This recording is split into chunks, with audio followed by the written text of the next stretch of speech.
আমি জানি আজকে আপনাদের সামনে আমি কথা বলছি, ইতিমধ্যে আমাকে কি মানবাধিকার লঙ্ঘনের দায়ে মৃত্যুদণ্ড দেওয়া হয়েছে। আমি ঠিক জানি না আমি মানবাধিকার কিভাবে লঙ্ঘন করলাম, সেটা আমারই প্রশ্ন। জয় আবার ওখান থেকে বলছে লকডাউন ওয়াজ ভেরি সাকসেসফুল। আরে পাগল, এসে দেখ কোথায় লকডাউন হয়েছে। তোমার মায়ের মৃত্যুদণ্ড দেওয়া হয়েছে একটা জায়গায়, একটা লোক এসে বলছে আমি স্বেচ্ছায় কারাবরণ করব, একটা লোক এসে বলছে যে আমাকে গুলি করে মেরে ফেলে দাও। বিএমপি হচ্ছে চান্দাবাজ। আমার বাড়ির পাশে বিএমপি থাকে, আমার দৈরা কইছে 5,000 টাকা দিতাম। তোরা 17 বছর না খাই রয়েছে, কি খাইবো না? এখন কোনো প্রতিষ্ঠান আছে? কোনো প্রতিষ্ঠান নাই। আর জামাতের অনেক প্রতিষ্ঠান আছে, স্কুল আছে, মেডিকেল আছে, অনেক প্রতিষ্ঠান আছে। আর আজকে তারেক রহমান সাহেবের শুভ জন্মদিন। শুভ জন্মদিন তারেক রহমান সাহেব। হ্যাঁ, দোয়া রইল আপনার জন্য। আসসালামু আলাইকুম, এবিসি টাইমে আপনাকে স্বাগত। দর্শক, একজন আলেমের সমর্থন আর একজন নেতার সমর্থন আমরা যদি একটু গভীর মনোযোগ দিয়ে দেখি, তাহলে কিন্তু দুইটা কখনোই এক হবে না, আর এটা হওয়ার সম্ভবও না। একজন আলেমকে যদি কেউ ভালোবাসে, তাহলে অবশ্যই কোনো স্বার্থ ছাড়া তাকে ভালোবাসতে হবে। অন্যদিকে একটি নেতাকে যখন ভালোবাসবে, অবশ্যই এর মধ্যে কিছু বেনিফিট, কিছু প্রফিট, কিছু স্বার্থ, কিছু ইকোনমিক, কিছু পলিটিক্স ইস্যু থাকবে। কাজেই একজন আলেমকে ভালোবাসা এবং একজন পলিটিশিয়ানকে ভালোবাসা, এই দুটো কিন্তু এক না, আর এটা কখনো সম্ভব না। তাই বাংলাদেশের প্রেক্ষাপটে একজন আলেমের সমর্থন, একজন পলিটিশিয়ানের সমর্থন কখনোই এটাকে মাপকাঠি দ্বারা পরিমাপ করা যাবে না। অবশ্যই ভিডিওটি ধারাবাহিকভাবে দেখতে থাকবেন, যাতে করে ভিডিওর মূল অংশগুলো বুঝতে পারেন আপনারা। ইতিমধ্যেই যারা আমাদের চ্যানেলটি সাবস্ক্রাইব করেছেন তাদেরকে অসংখ্য ধন্যবাদ। যারা এখনও আমাদের চ্যানেলটি সাবস্ক্রাইব করেননি, চ্যানেলটি সাবস্ক্রাইব করে একটি লাইক, একটি কমেন্ট করে চলুন ধারাবাহিকভাবে আজকের ভিডিওর বিস্তারিত দেখে আসি। 1.5 মাসে অভ্যাস হয়ে গেছিল। সভ্য দেশ তো, অন্যরকম দেশ, যার জন্য দেখেন না তারেক রহমান সাহেবের কথাবার্তা একটু অন্যরকম। কিন্তু এর মধ্যে একটা কথা নিয়ে একটু বিতর্কিত হয়েছে, সেটা কি ওই যে আলু আর পেঁয়াজ নিয়ে। ওইটা বিতর্ক হওয়ার কারণ কি জানেন? ওই গণভোটের চেয়েও বেশি দরকার আমাদের আলু পেঁয়াজ, এ ধরনের একটা কথা বলছে।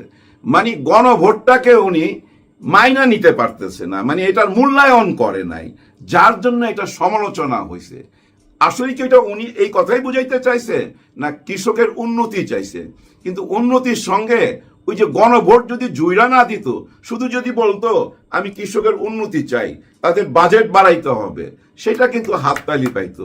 কিন্তু সাথে আবার জুইরা দিছে যে এর চেয়েও বেশি দরকার, মানে গণভোটের চেয়েও বেশি দরকার আমাদের পেঁয়াজ আলু।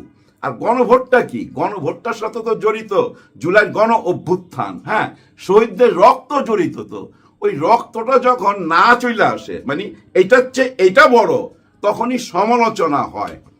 আচ্ছা, সমালোচনা তো উনি হজম করে। হ্যাঁ, খেয়াল করে দেখেন, ওনাকে নিয়ে দেখলাম কে জানি একটা কার্টুন আঁকছে, উনি কিন্তু ওনার পেজে এটা শেয়ার করছে।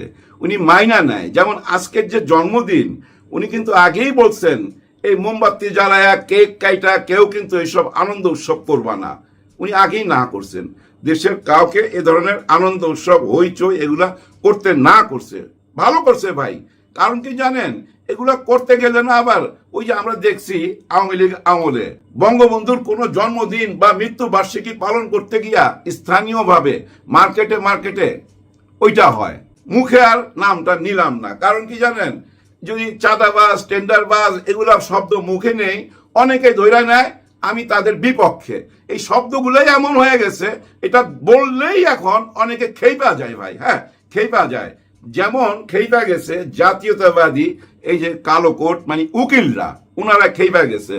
আমি একটা জিনিস বুঝি না, যারা কালো কোট পরে বা যারা অ্যাডভোকেট, উকিল, আইনের সাথে জড়িত, যেমন পুলিশ, র্যাব, মিলিটারি, ওনারা কেন রাজনীতির সাথে জড়িত হবে? তাই না? এই যে উকিলরা এসে একটা মামলা কইরা দিল, কি মামলা জানেন? যে মামলাটা নিয়ে এখন সবচেয়ে বেশি আলোচনা, জন্মদিনের আলোচনা কম, সবচেয়ে বেশি আলোচনা ওই মামলাটা নিয়ে। ওই মামলাটা কি? কোন এক ভাই ওই আলু পেঁয়াজ নিয়ে, ওই আলু পেঁয়াজের প্রতিবাদ করতে যায়া লেখছে 88 কোটি টাকা দিয়া গাড়ি না কিনা ওই টাকা যদি ওই আলু পেঁয়াজ কৃষককে দেওয়া হয় তাহলে তো সেটারও উন্নতি হয়, মানে ওই গাড়ি কেনার দরকার নাই।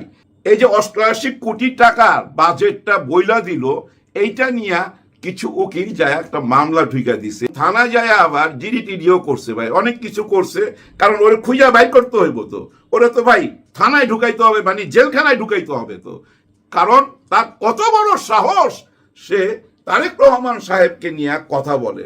এবং ওই উকিল বলতেছিল প্রেসের সামনে যে 18 কোটি মানুষের নেতা তারেক রহমান এবং আগামীতে এই দেশের প্রধানমন্ত্রী, তাকে নিয়ে কটূক্তি করার কারণে এই মামলাটা করছে। কি কটূক্তি? ওই যে 88 কোটি টাকা দিয়া গাড়ি কিনতেছে, এইটুকি হজম করতে পারলেন না। যাই হোক, মামলাটা খারিজ হয়ে গেছে ভাই, বুঝছেন?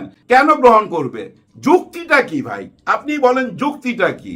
কত মানুষ কত রকম সমালোচনা করতেছে এই যে সোশ্যাল মিডিয়াতে, বিভিন্ন টক শোতে, আমাদের চ্যানেলে। ডক্টর মোহাম্মদ ইউনূস স্যারের পায়জামার ফিতা নিয়ে প্রতিদিনই তো টানাটানি হয়। গত 1.5 বছর এইসব টক শোতে ওই পায়জামার ফিতা নিয়ে টানাটানি করতেছে না? কারো নামে মামলা দিছে, কাউকে হুমকি দিছে, কারো বাসায় গোয়েন্দা পাঠাইছে রাইতে উঠায় আনাবার জন্য। আগে যেটা হইতো একটা স্ট্যাটাস দিলেই তো ভাই, হ্যাঁ, রাত্রের বেলা ধইরা নিয়ে চলে যেত, তারপরে ফেরত দিত কি ফেরত দিত না এটা তো আপনারাই জানেন। শত শত আয়না ঘর কেন হইছে? কাদের রাখার জন্য? যারা ওই যে সমালোচনা করবে, যারা এসব প্রতিবাদ করবে তাদের জন্য। ওইটা তো প্রতিবাদ ছিল, তাই না? কারণ গণভোটের চেয়ে বেশি মূল্য হইতে পারে কেমনে আলু আর পেঁয়াজ? গণভোটের সঙ্গে তো রক্তের সম্পর্ক ভাই, রক্তের সম্পর্ক এই গণভোটের সঙ্গে, তাই না? সমালোচনা তো করতেই হবে, কেন করবে না? সবাই করার অধিকার আছে, সমালোচনা তো সবাই করতেছে। দেখেন না, এই যে শেখ হাসিনার বিচারটাও তো কেউ কেউ মাইনা নিতেছে না। বাংলাদেশের ভিতরে বৈশা বিভিন্ন মিডিয়াতে টক শোতে বলতেছে না না না বিচারটা ঠিক হয় নাই। আবার কেউ কেউ বলতেছে এখানে স্বাধীনতার বিপক্ষের মানুষের বিচার হইছে, এখানে স্বাধীনতার পক্ষের মানুষের বিচারটা জায়েজ হয় নাই। আবার অনেকে এসে বলতেছে আমরা ক্ষমতায় গেলে, এটা কিন্তু দলের কথা না, একজন পাগলের কথা। সে বলতেছে আমি যদি ক্ষমতায় যাই, আমি যদি ক্ষমতায় যাই, আর আমার দল যদি ক্ষমতায় যায়, এই রাজাকাররা কিভাবে এই দেশে থাকে দেইখানি মুখ। দেখা নিছে, শেখ হাসিনাও দেখা নিছে। দেখা নেওয়ার জন্য ভাই বহুত কিছু করছে চারিদিক থেকে।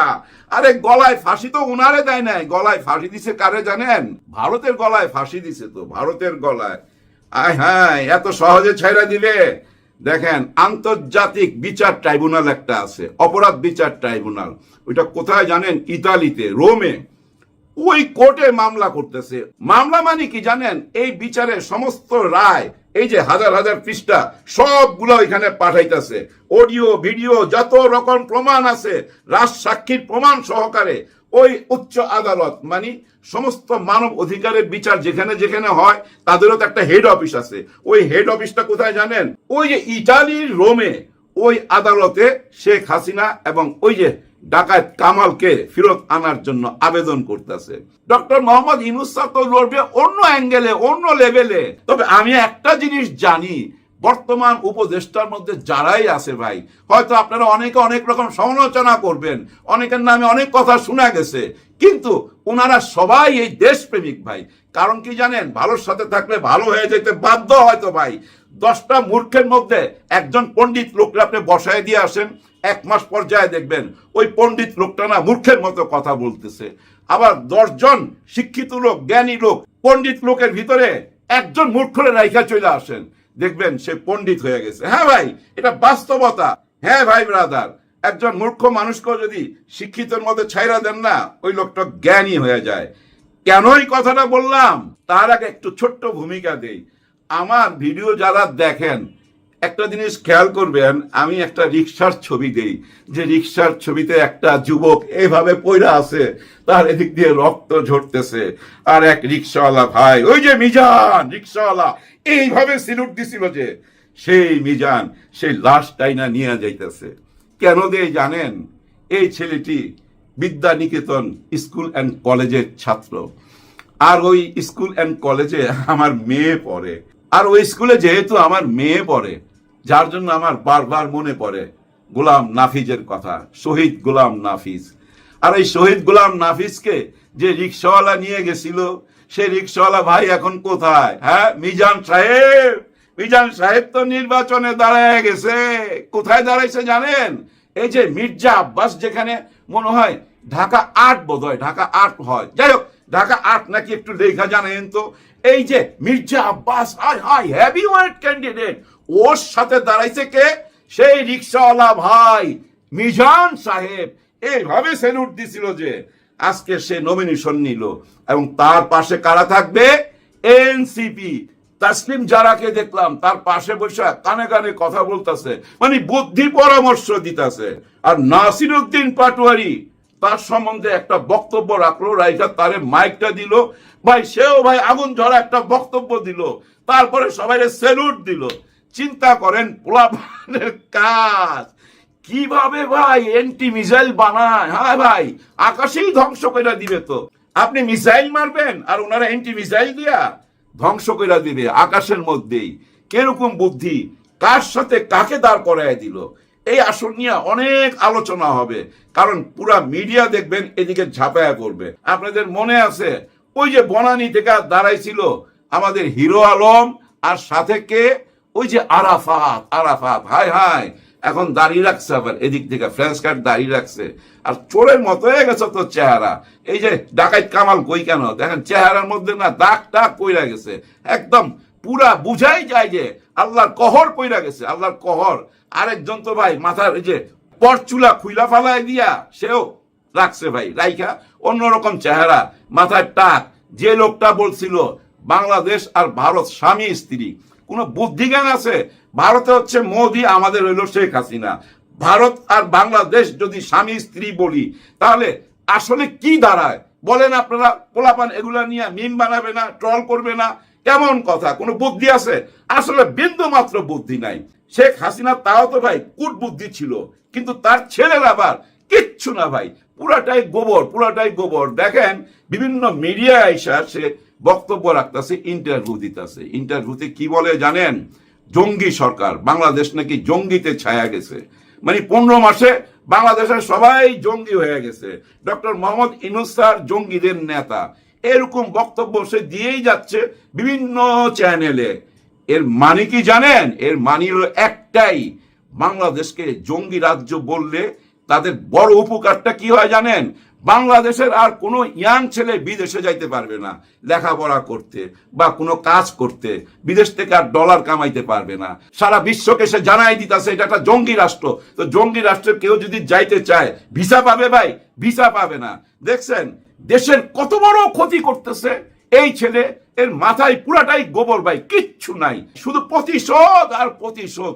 পুরা বংশটাই প্রতিশোধ নিতে গিয়া পুরা ধ্বংস হয়ে গেল। প্রতিশোধের রাজনীতি করতে যায় নিজেরাই ধ্বংস হয়ে গেল। অন্যের জন্য কুয়া খুঁতলে, অন্যের জন্য গর্ত করলে ওই গর্ততে নিজেকেই পড়তে হয়। এটা খনার বচন, যার জন্য আন্তর্জাতিক অপরাধ বিচার ট্রাইব্যুনালে উনারই করা এই ট্রাইব্যুনাল, হ্যাঁ এই আন্তর্জাতিক অপরাধ বিচার ট্রাইব্যুনাল উনার হাতেই গড়া, উনি ওইখানে যায় ফাঁসলো। যার জন্য গর্ত করলো সেই নিজেই ফাঁসলো সেখানে। এটাই আল্লাহর বিধান ভাই।